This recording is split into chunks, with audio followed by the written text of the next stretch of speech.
দেখুন বন্ধুরা, আমি আজকে ডিমের একটা সুন্দর রেসিপি করে দেখাবো। তার জন্য আমি কড়াইতে তেল দিয়ে দিয়েছি। দিয়ে তেলের উপরে দুটো শুকনো লঙ্কা দিয়েছি সেন্ট আসার জন্য। তাই শুকনো লঙ্কাটাকে আমি লাল লাল করে ভেজে নেব।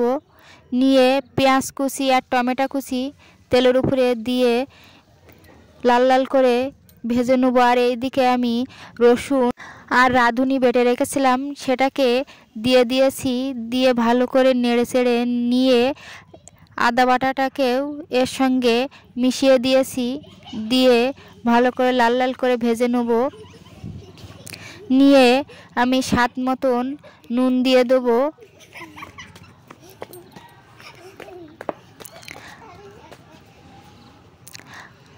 আর দিয়ে দেবো পরিমাণ মতন হলুদ। নুন হলুদটাকে দিয়ে আমি মশলাটাকে সুন্দর করে কষিয়ে নিচ্ছি। মশলার থেকে তেল ছেড়ে দিলে কার কাঁচা গন্ধ বার হবে না। আর এইদিকে কালার করার জন্য আমি একটু গুঁড়ো লঙ্কা দিয়ে দিচ্ছি।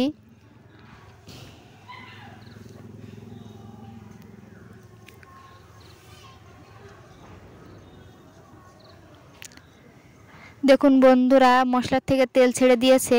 আর এইদিকে কেটে ধুয়ে রাখা আলুগুলো দিয়ে ওর সঙ্গে ভালো করে কষিয়ে নেব।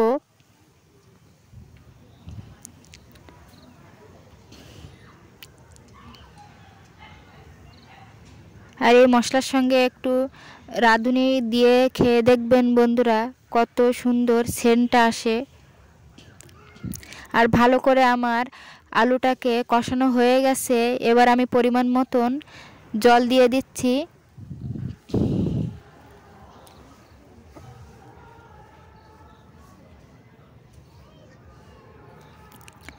আর এর সঙ্গে আমি কটা কাঁচা লঙ্কা দিয়ে দেবো। তাই আমাদের সবজি ক্ষেতের বাগানে চলে যাচ্ছি। গিয়ে কয়েকটা ধনিয়া পাতা তুলে নেব।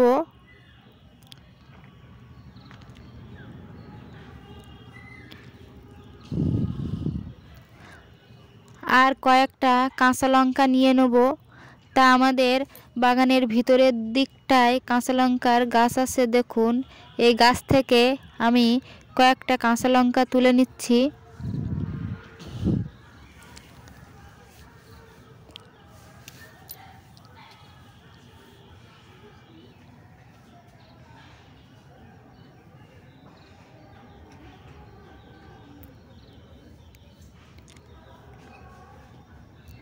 আর দেখুন বন্ধুরা, এই দিকে বাঁধাকপিগুলো কত সুন্দর হয়েছে।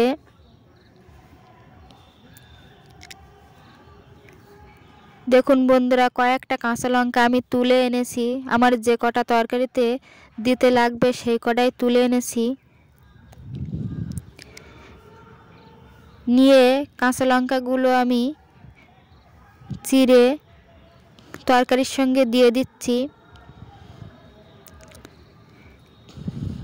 আর এই দিকে আমি অন্য একটা কড়াইতে ডিমগুলো ভেজে নেব। তার জন্য কড়াইতে তেল দিয়ে দিচ্ছি।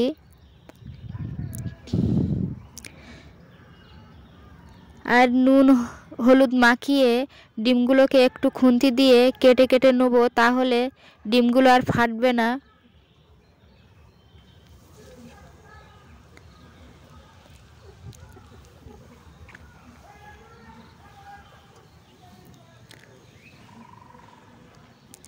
আর ডিমগুলোকে আমি বেশি ভাজবো না, একটু মিডিয়াম ভেজে তুলে নেব।